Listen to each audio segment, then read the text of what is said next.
Estamos no ano 5 antes de Cristo e Jesus está nascendo para um casal judeu pobre nesta pequena cidade chamada Belém, no antigo Israel. Você provavelmente já ouviu a história típica de Natal antes, mas há muitos detalhes que a maioria das pessoas entende completamente errado. Como o fato de que Jesus não nasceu em um estábulo bonito de madeira, como vemos nos presépios da casa da sua avó. Os estábulos em Belém, segundo evidências arqueológicas, estavam, na verdade, localizados dentro de cavernas nas casas. Imagine ter seu bebê em uma caverna escura, cercada por animais mal cheirosos e barulhentos. O cheiro deve ter sido insuportável. Outra coisa que a maioria erra sobre o Natal é que, embora Deus tenha enviado pastores para visitar Jesus na noite de seu nascimento, os magos, na verdade, não estavam presentes naquele momento. Eles vieram depois que Maria e José levaram Jesus para ser dedicado no templo em Jerusalém 40 dias após ele ter nascido. Bem quando estavam saindo do templo, os magos chegaram de sua casa no Oriente. Eles vieram procurando Jesus, mas tinham acabado de perdê-lo por pouco. É aqui que estes homens ricos fazem uma pergunta ao rei de Israel que é muito mais chocante do que a maioria das pessoas percebe. Na verdade, é essa pergunta que dividirá toda a nação e levará ao assassinato de Jesus junto com muitos outros inocentes. Mas antes que eu compartilhe o que é essa pergunta, primeiro, você precisa entender como era a vida em Israel naquela época. O Império Romano tinha conquistado tudo isso, incluindo a pequena nação de Israel, onde Jesus e seu povo tentavam sobreviver sob opressão. Roma colocou governantes duros para controlar a terra, como Herodes o Grande, que era rei de Israel naquele tempo. O povo judeu estava desesperado por um salvador, um rei que pudesse salvá-los antes que os romanos os conquistassem completamente. Na verdade, os judeus haviam sido prometidos tal rei por seus antigos profetas centenas de anos antes. Então você só pode imaginar o que o rei atual dos judeus, Herodes, estava pensando quando os magos perguntaram a ele: onde está aquele que nasceu rei dos judeus? Provavelmente não foi muito sábio da parte dos homens sábios perguntar ao rei atual dos judeus onde estava seu substituto sendo criado. Isso era praticamente uma sentença de morte. Esta é a razão pela qual, após os magis visitarem Jesus, Herodes ordenou que todas as crianças menores de 2 anos fossem mortas em Belém. A maioria das pessoas não percebe isso, mas Herodes foi um rei real na história, que era tão violento que Augusto César disse famosamente sobre ele: é melhor ser o porco de Herodes do que o filho de Herodes. Isso porque Herodes matou vários de seus próprios filhos por paranoia, mas sendo judeu, ele nunca mataria um porco por questões religiosas. Mas Deus avisou Maria e José sobre o que estava prestes a acontecer. E assim, no meio da noite, eles conseguiram escapar para o Egito, onde viveram por alguns anos, até que o rei Herodes morresse de causas naturais. Finalmente, Maria, seu marido, e Jesus puderam deixar o Egito e fazer a longa jornada de volta para sua cidade natal, Nazaré. É aqui que Jesus passou os próximos 27 anos de sua vida majoritariamente tranquila, antes de deixar a cidade em direção a Betânia, onde algo aconteceria com ele, que faria as pessoas perceberem que Jesus era muito mais do que apenas um pobre carpinteiro. Embora a Bíblia não nos conte muito sobre sua infância em Nazaré, sabemos que um dos filhos do rei Herodes, também chamado Herodes, estava reconstruindo a capital da Galileia, apenas 6 quilômetros ao norte da pequena Nazaré.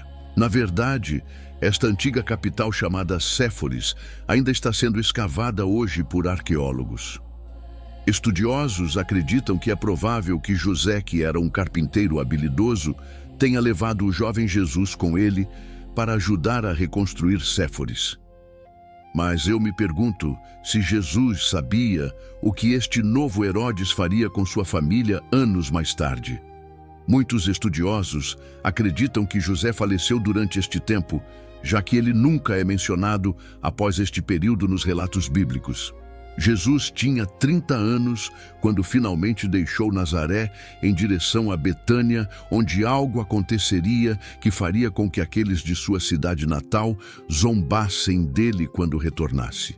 Aqui seu primo João estava vivendo sem teto no deserto, comendo gafanhotos e batizando pessoas no Rio Jordão. Na época, o batismo era uma forma comum das pessoas mostrarem publicamente seu compromisso com Deus. Mas quando Jesus foi mergulhado por João, algo aconteceu que assustou todos que estavam presentes.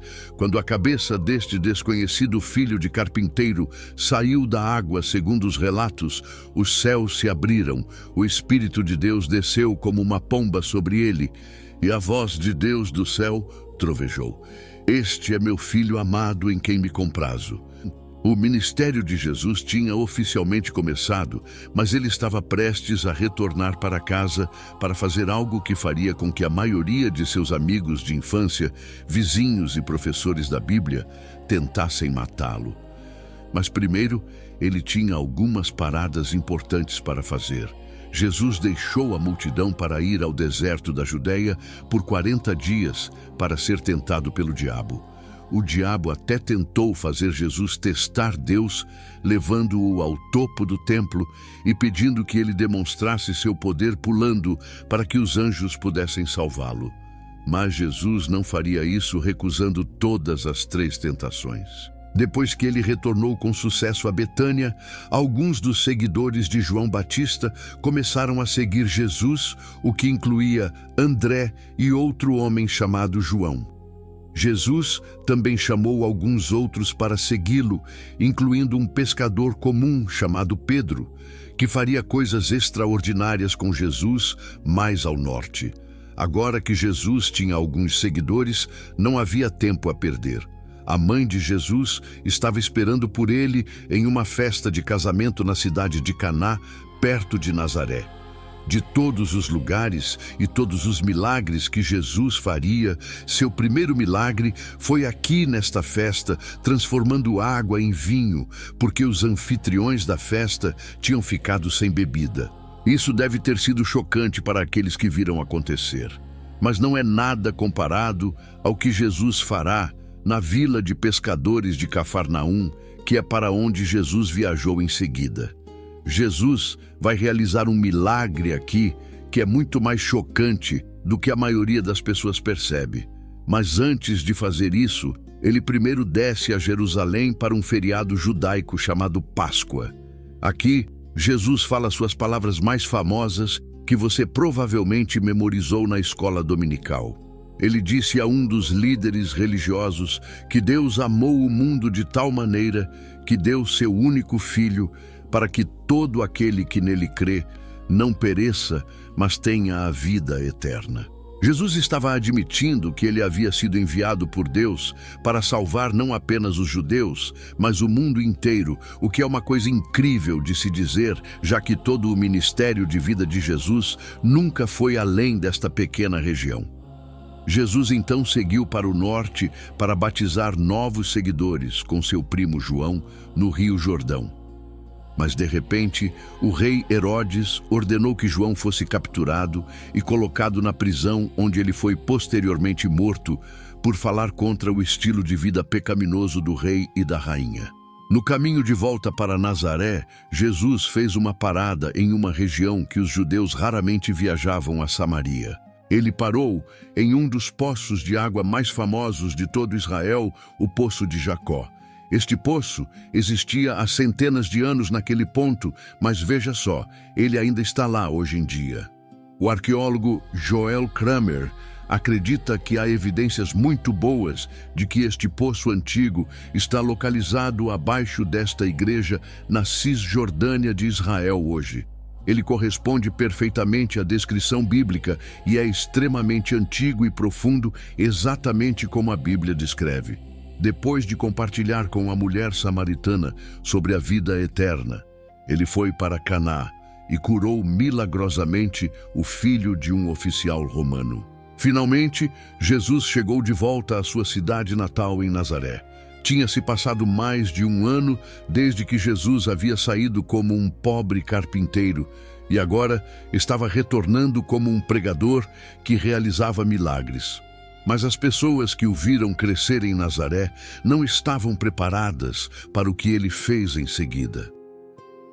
Jesus foi convidado a ler uma passagem do livro de Isaías em uma reunião da cidade. Era uma antiga profecia sobre o rei salvador judeu que pregaria boas novas a Israel enquanto realizava milagres. Depois de ler esta profecia, Jesus devolveu o pergaminho ao atendente, sentou-se e disse estas palavras chocantes. Hoje, esta escritura se cumpriu em sua audição. A maioria das pessoas não percebe isso, mas Jesus não estava apenas alegando que ele tinha o poder de curar pessoas. Ele estava alegando ser aquele que os judeus esperavam para derrotar o Império Romano e se tornar rei de todo Israel para sempre. Você consegue imaginar ouvir seu amigo de infância reivindicar esse tipo de autoridade em sua cidade natal? Seus antigos vizinhos não ficaram felizes e literalmente expulsaram Jesus da cidade e até tentaram jogá-lo de um penhasco. É por isso que Jesus e seus seguidores estabeleceram seu quartel-general em Cafarnaum. É nesta cidade de pescadores na costa do Mar da Galileia que Jesus cura um homem de uma doença horrível que existia há centenas de anos em Israel: a lepra. Esta cura, em particular, chocou o povo judeu mais do que qualquer coisa que Jesus tinha feito até este ponto em sua vida. Curar a lepra era algo que os judeus acreditavam que apenas seu rei salvador profetizado poderia realizar. É por isso que depois que Jesus fez isso, multidões começaram a segui-lo até Jerusalém. Depois que Jesus restaurou as pernas de um homem que não podia andar em uma piscina chamada Betesda, Jesus começou a fazer algo louco: comparar-se a Deus. Ele disse que assim como Deus podia dar vida a quem quisesse, ele também podia. Ele disse que as pessoas deveriam honrá-lo assim como honram a Deus.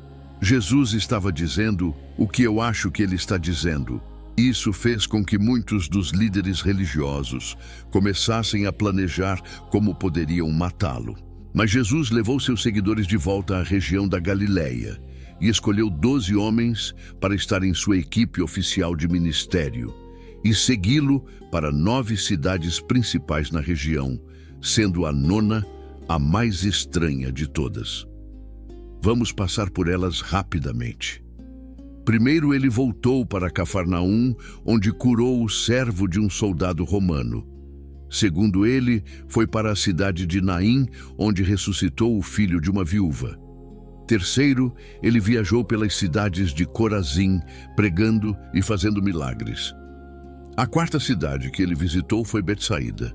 Aqui Jesus alimentou milagrosamente 5.000 pessoas, com apenas alguns pães e alguns peixes. Mas isso não foi nada comparado ao que Jesus estava prestes a fazer. Enquanto Jesus estava orando em uma montanha próxima, seus 12 seguidores pegaram um barco que provavelmente se parecia com este para atravessar o Mar da Galileia. Este é um barco real, que foi descoberto no fundo do Mar da Galileia e datado da época de Jesus. Enquanto os 12 estavam navegando, eles foram pegos em uma tempestade mortal, mas no meio da tempestade avistaram Jesus andando sobre a água. Depois de dar a Pedro a habilidade de se juntar a ele nas ondas, Jesus foi capaz de parar a tempestade mortal com nada além de suas palavras. Se você está no meio de uma tempestade em sua própria vida, nunca se esqueça de que Jesus está no controle. Mas lembra daquelas multidões que acabamos de alimentar. Elas seguiram Jesus através do mar até Cafarnaum, porque queriam ver outro milagre. Mas quando chegaram lá, não estavam preparadas para o que Jesus lhes diria. Ele disse que era o pão da vida e que qualquer um que comesse dele viveria para sempre. Esta declaração pareceu loucura e muitos pararam de seguir Jesus neste ponto. Jesus, então, viajou pelas cidades de Tiro e Sidom ao norte e fez milagres incríveis, mas muitos o rejeitaram. Então, ele desceu para a região de Decápolis, onde curou um homem que era surdo e mudo e alimentou outras 4.000 pessoas novamente com apenas alguns pães e peixes. Ele, então, subiu para a 8ª cidade principal, que visitou na Galiléia Magdala, a cidade natal de uma mulher chamada Maria Madalena, que teve 7 demônios expulsos dela por Jesus. A partir desse ponto, ela o seguiu aonde quer que ele fosse. Finalmente, Jesus chegou ao mais estranho de todos os lugares que tinha visitado até agora, Cesareia de Filipe. Os seguidores de Jesus devem ter pensado que ele estava um pouco louco por trazê-los em uma jornada tão longa até aqui de todos os lugares. Dê uma olhada nesta caverna em Cesareia de Filipe. No tempo de Jesus, os judeus acreditavam que esta caverna era uma entrada para o submundo. Este era um lugar onde os gregos e romanos realizariam atos nojentos e degradantes em adoração aos seus deuses. Aqui estava um santuário para o deus grego Pan, de onde obtemos a palavra pânico em português. Por todas essas razões, os judeus se referiam a este lugar como os portões do inferno. E é aqui que Jesus disse aos seus seguidores que ele construiria sua igreja, e nem mesmo os portões do inferno prevaleceriam contra ela. Jesus estava dizendo que não importa quão maligno este mundo se torne, nada pode impedir o plano de Deus, para nós como cristãos que o amam e acreditam nele. Mas Jesus não apenas falou sobre seu poder. Ele levou Pedro, Tiago e João ao Monte Hermon e revelou sua forma espiritual gloriosa a eles. Esta foi a confirmação de que ele era muito mais do que um mero ser humano. Ele era divino. A vida de Jesus na terra estava se aproximando do fim e é por isso que ele precisava chegar a Jerusalém. Ele tinha algo importante para anunciar que enfureceria as pessoas, tanto que tentariam matá-lo com pedras. Jesus e sua equipe finalmente chegaram a Jerusalém, mas foram recebidos com hostilidade. Os líderes religiosos acusaram Jesus de estar possuído por demônios. Jesus negou e disse que se alguém guardasse suas palavras, nunca morreria.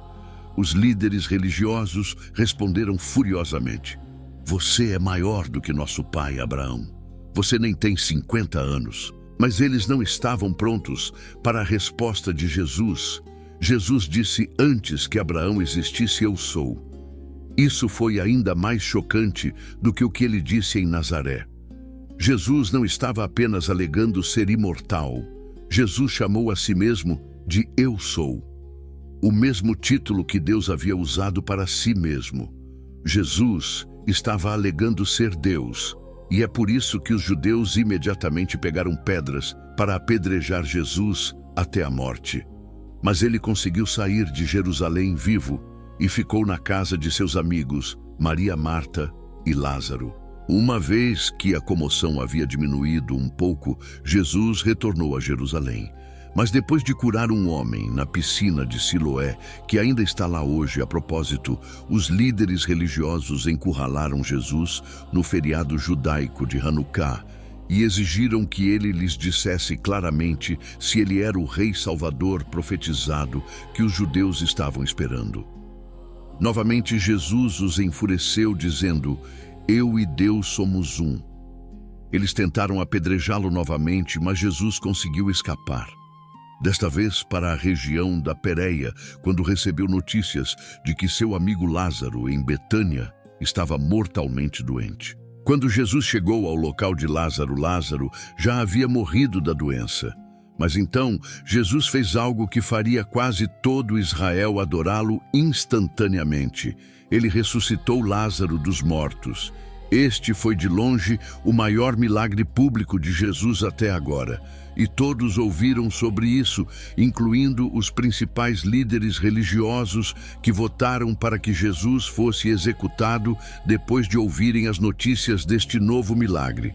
Eles argumentaram que o imperador de Roma destruiria toda a nação se descobrisse que alguém além dele estava alegando ser Deus. Além disso, eu acho que eles estavam com ciúmes de quão popular Jesus havia se tornado. Jesus estava agora pronto para realizar o que ele nasceu para fazer morrer.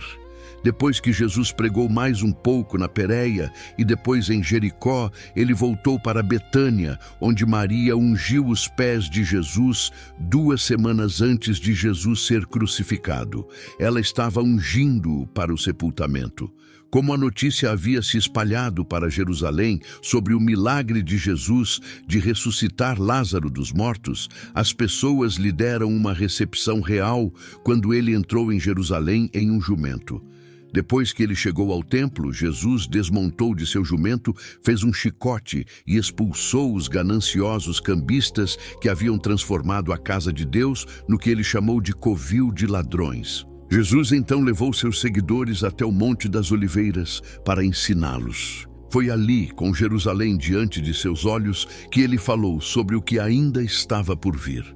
O Monte das Oliveiras não era apenas um lugar geográfico, mas um cenário carregado de significado espiritual e histórico. Ao longo dos séculos, esse local se tornaria um ponto central nas profecias, nos ensinamentos e nos eventos que marcariam o fim do ministério terreno de Jesus. Cada palavra dita ali ecoaria muito além daquele momento, atravessando gerações. O que Jesus revelou naquele monte não dizia respeito apenas ao seu tempo, mas ao futuro, um futuro que ainda aguardava o seu cumprimento. Quando Jesus retornou a Jerusalém, ele foi preso e recebeu a pena de morte. Jesus foi então crucificado por alegar ser o que os magos estavam procurando mais de 30 anos antes, o rei dos judeus. Na verdade, este título foi pregado no topo da cruz de Jesus. Por um momento, a nação de Israel acreditou que talvez Deus finalmente tivesse enviado um rei que derrotaria Roma. Mas eles estavam errados. Deus havia enviado Jesus para derrotar um inimigo muito maior, a morte. Mas Jesus não apenas derrotou a morte morrendo. Ele a derrotou ressuscitando dos mortos 3 dias depois. Seus seguidores mal podiam acreditar quando ele os visitou no Mar da Galileia, onde haviam compartilhado tantas memórias juntos. Dias depois, no Monte das Oliveiras, eles perguntaram ao seu rei ressuscitado: Senhor, você vai restaurar o reino de Israel neste momento. Mas Jesus explicou que primeiro o mundo precisava ouvir sobre ele. Jesus ainda está em ação no mundo hoje e está ansioso para dar vida verdadeira que dura para sempre a qualquer um que faça de Jesus o rei de sua vida. Enquanto os seguidores de Jesus olhavam para seu rei ascendendo ao céu, um anjo apareceu para eles e disse: O que vocês estão olhando? Jesus vai voltar à terra da mesma maneira que vocês estão vendo ele partir. Para descobrir sobre os muitos eventos que levam ao retorno de Jesus, temos que olhar para o livro de Apocalipse. Mas a maioria de nós tem dificuldade em entender este livro, por isso eu fiz um vídeo completo explicando todos os 22 capítulos que você pode assistir.